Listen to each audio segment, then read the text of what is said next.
നമസ്കാരം. അങ്ങനെ ഇന്ത്യക്ക് 78 റൺസിന്റെ കൂറ്റൻ വിജയം. അതിനോടൊപ്പം സൗത്ത് ആഫ്രിക്കയുമായുള്ള വൺഡേ പരമ്പര ഇന്ത്യ സ്വന്തമാക്കി. 2-1 ഇന്ത്യ എന്ത് ചെയ്തു? സൗത്ത് ആഫ്രിക്കയുമായിട്ടുള്ള പരമ്പര ഇന്ത്യ സ്വന്തമാക്കി. ഇവിടെ എല്ലാത്തിനും ചുക്കാൻ പിടിച്ചതല്ല, എല്ലാത്തിന്റെ ക്രെഡിറ്റ് പോകുന്നത് മറ്റാരുമല്ല, സഞ്ജു സാംസൺ എന്ന് പറയുന്ന പുലിക്കുട്ടിയാണ്.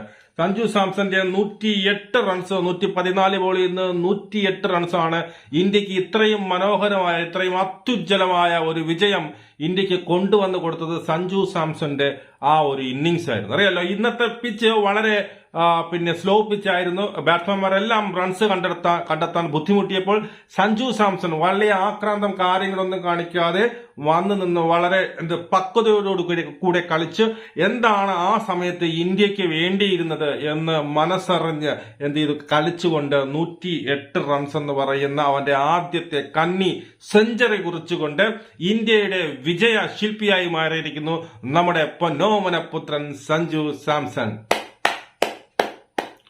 അങ്ങനെ ഹേറ്റേഴ്സിനൊക്കെ ഇന്ന് ഉറക്കമില്ലാത്ത രാത്രികളാണ്. ഈ പറയുന്ന ശ്രീശാന്ത് ഈ പറഞ്ഞ അസൂയ മൂത്ത് കുശുമ്പ് മൂത്ത് സഞ്ജു സാംസനെ മാറ്റണം, തേങ്ങയാണ് മാങ്ങയാണെന്നൊക്കെ പറയും. ശ്രീശാന്തിനും കിട്ടിയ ഒരു അടിയാണ്, അവന്റെയും ചെപ്പയിലിട്ട് കൊടുത്ത ഒരു അടിയായിട്ടാണ് എനിക്ക് തോന്നുന്നത്. കാരണം ശ്രീശാന്തിന്റെ വാക്കുകളിൽ നമുക്ക് വളരെ വ്യക്തമായിട്ട് അറിയാം, കുശുമ്പാണ്. കാരണം ഈ പറഞ്ഞ എന്താണ് വാതുവെപ്പിലേക്ക് ചെന്ന് പെട്ട് ഒക്കെ പുറത്തായി. ഇപ്പം എന്റെ കൂടെ വന്ന കേരളത്തിൽ നിന്ന് മറ്റവൻ വന്ന് ക്യാപ്റ്റൻസിയൊക്കെ ഞാൻ കളിച്ച ടീമിന്റെ ക്യാപ്റ്റൻ അവനാകുന്നു എന്ന് പറയുമ്പോൾ കുശുമ്പ് മൂത്ത് അസൂയ മൂത്ത് പറഞ്ഞ ശ്രീശാന്തിനും കിട്ടിയ ഒരു നല്ലൊരു മറുപടിയാണ്, ചുട്ട മറുപടിയാണ് സഞ്ജു സാംസൺ കൊടുത്തത്. അതായത് ഇവിടെ വിമർശകർക്കെല്ലാം കൃത്യമായിട്ടുള്ള ഒരു മറുപടി ബാറ്റ് കൊണ്ട് സഞ്ജു സാംസൺ നൽകിയിട്ടുണ്ട്. ഫസ്റ്റ് ഓൺ ആയി വന്നത് തന്റെ ഫസ്റ്റ് ഓൺ ആയിട്ട്, അല്ലെങ്കിൽ സെക്കൻഡ് ഓപ്പണിംഗോ ഫസ്റ്റ് ഓൺ ആണ് എന്റെ പൊസിഷൻ എന്ന് വീണ്ടും സഞ്ജു സാംസൺ തെളിയിക്കുകയാണ്. സഞ്ജു സാംസൺ സത്യം പറഞ്ഞാൽ ഇന്ന് സഞ്ജു സാംസന്റെ ആ സെഞ്ചുറി ഇല്ലായിരുന്നെങ്കിൽ ഇന്ത്യ ജയിക്കുക വളരെ ബുദ്ധിമുട്ട് തന്നെയായിരുന്നു. അപ്പോ ഇന്ത്യ 296 റൺസ് അടിച്ചു, 8 വിക്കറ്റ് നഷ്ടത്തിൽ. സൗത്ത് ആഫ്രിക്ക മറുപടി ബാറ്റിംഗ് ഇറങ്ങിയ സൗത്ത് ആഫ്രിക്ക 218 റൺസിന് 10 വിക്കറ്റും നഷ്ടപ്പെട്ടു. അങ്ങനെ 78 റൺസിന്റെ കൂറ്റൻ തോൽവി ഈ പറയുന്ന സൗത്ത് ആഫ്രിക്ക ഏറ്റുവാങ്ങി. അവിടെ ആരെ കളിച്ചു എന്ന് ചോദിച്ചു കഴിഞ്ഞാൽ അവിടെ ഡോൾഫി 87 ബോളിൽ നിന്ന് 81 റൺസ് കൊടുച്ചുകൊണ്ട് അവരുടെ ടോപ്പ് സ്കോർ ആയി എന്നുള്ളതാണ്.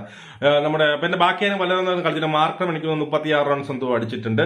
പിന്നെ ഇന്ത്യയുടെ ബൌളിംഗ് നിരയെ പറയുമ്പോൾ എടുത്തു പറയാനുള്ള മറ്റൊരു പേരാണ് അർഷദീപ് സിംഗ്. വീണ്ടും 30 റൺസ് വിട്ടുകൊടുത്തുകൊണ്ട് 4 വിക്കറ്റ് തള്ളിയിട്ട് 9 ഓവർ മാത്രമേ എറിഞ്ഞിട്ടുള്ളൂ. അതുപോലെ തന്നെ വാഷിംഗ്ടൺ സുന്ദറും പിന്നീട് ആവേശ് ഖാനും എന്ത് ചെയ്തു, ഈ 2 വിക്കറ്റ് വീതം നേടുകയും ഈ പറഞ്ഞ വേറെ അക്ഷർ പട്ടേലും എനിക്ക് തോന്നുന്നു അക്ഷർ പട്ടേലും പിന്നെ അവരൊക്കെ ഓരോ വിക്കറ്റും കൂടി നേടിയിട്ടുണ്ട്. എന്തായാലും ഇന്ത്യ സൂപ്പറായിട്ട് ജയിച്ചിരിക്കുന്നു. Sanju Samson man of the match ആയിരിക്കുന്നു.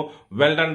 ഇങ്ങനെ തന്നെ നീ കളിക്കുക. ഇതുപോലെ കോൺഫിഡൻസ് വളരെ കുറച്ച് ആക്രാന്തമൊക്കെ കുറച്ച് ആ സിറ്റുവേഷൻ അനുസരിച്ച് വളരെ സിറ്റുവേഷൻ അനുസരിച്ച് എന്താണ് ഇതേ സെയിം സിറ്റുവേഷൻ ആയിരുന്നു കഴിഞ്ഞ കളിയിൽ. അവിടെയും സഞ്ജു സാംസൺ ഒന്നിത്തിരി ഈ പറഞ്ഞതുപോലെ കുറച്ചൊന്ന് ഒരു സംയമനം പാലിച്ച് നിന്നിരുന്നുവെങ്കിൽ ഇതേ ഒരു ഇന്നിങ്സ് അപ്പോഴും വരാമായിരുന്നു. പക്ഷെ എന്തായാലും വളരെ ക്രൂഷ്യൽ ആയിട്ടുള്ള സമയത്താണ് സഞ്ജു സാംസന്റെ ഒരു ഇന്നിങ്സ് വന്നത്. അതിനൊക്കെ ഞാൻ ക്ലാപ്പ് ചെയ്യാനുള്ളത് ഈ പറയുന്ന ആരാണ്, KL രാഹുലിന് ഞാൻ ക്ലാപ്പ് കൊടുക്കും. KL രാഹുലിനെ സമ്മതിക്കണം. കാരണം അവൻ സങ്കൂട്ടത്തോടെ പറഞ്ഞു വിട്ടു, നീ ഫസ്റ്റ് അവന് പോയി ഇറങ്ങടാന്ന് പറഞ്ഞു. അതുകൊണ്ടാണ് അവൻ ഇത്രയും വലിയൊരു സ്കോർ സെഞ്ചുറിയിലേക്കൊക്കെ അടിക്കാൻ പറ്റിയത്. അതുകൊണ്ടല്ല അവസാനമൊക്കെ വന്നെങ്കിൽ സെഞ്ചുറിയിൽ നിന്നും പറഞ്ഞില്ല, അവസാനമൊക്കെ ഇതിലെ 10 ഓവറായിരിക്കും വാരി വലിച്ചിട്ടടിക്കും മിക്കവാറും. ഈ സഞ്ജു സാംസൺ ഇപ്പം ഇവിടെ നിലനിൽക്കണമെങ്കിൽ, അല്ലെങ്കിൽ ഈ പറയുന്ന സെലക്ടേഴ്സിന് ഒരു അടി കൊടുക്കണം, സെലക്ടേഴ്സിന് ഒരു ഡബിൾ 2 ചിന്ത വരരുത് സെലക്ടേഴ്സിന്. ഇന്ന ആളുണ്ട്, അവൻ സെഞ്ചുറി അടിച്ച് നിൽക്കുകയാണ്, കേപ്പബിൾ ആണ് എന്ന് സഞ്ജു സാംസൺ തെളിയിക്കണമെങ്കിൽ സെഞ്ചുറിയിൽ അത്യാവശ്യമായിരുന്നു അല്ലെ. വൺഡേയിൽ സത്യം നോക്കിക്കഴിഞ്ഞാൽ നല്ല ആവറേജ് ഉള്ള കളിക്കാരനാണ് സഞ്ജു സാംസൺ. വളരെ ഈ പറഞ്ഞതുപോലെ എന്താണ് അവസരങ്ങൾ കിട്ടാത്തതുകൊണ്ട്. പക്ഷേ ഈ സെഞ്ചുറിയോട് കൂടി ഈ പറയുന്ന ഒരു തന്റെ വരവറിയിച്ചിട്ടുണ്ട് സഞ്ജു സാംസൺ എന്നുള്ളതാണ്. അപ്പോ എന്തായാലും T20 സമനിലയിൽ കലാശിച്ചു. വൺഡേ എന്ത് ചെയ്തു, ഈ പറഞ്ഞതുപോലെ ഇന്ത്യ സ്വന്തം പേരിലേക്ക് മാറ്റിയിട്ടുണ്ട്. ഇവിടെ മാൻ ഓഫ് ദി സീരീസ് ഇട്ടത് അർഷദീപ് സിംഗിനാണ് മാൻ ഓഫ് ദി സീരീസ് കിട്ടിയത് കേട്ടോ. പിന്നെ അടുത്ത 2 ടെസ്റ്റുകളുണ്ട്. ആ ടെസ്റ്റാണ് ഇനി അടുത്ത് നമ്മുടെ എന്താണ് ഇതിന് ശേഷം വേൾഡ് കപ്പിന് ശേഷം നമ്മുടെ രോഹിത് ശർമ്മയും ഹിറ്റ്മാനെയും നമ്മുടെ വിരാട് കോഹ്ലിയൊക്കെ നമുക്കിനി ടെസ്റ്റിൽ കാണാം. നമുക്ക് എന്തായാലും വീണ്ടും കാണാം. ജയ് ഹിന്ദ്.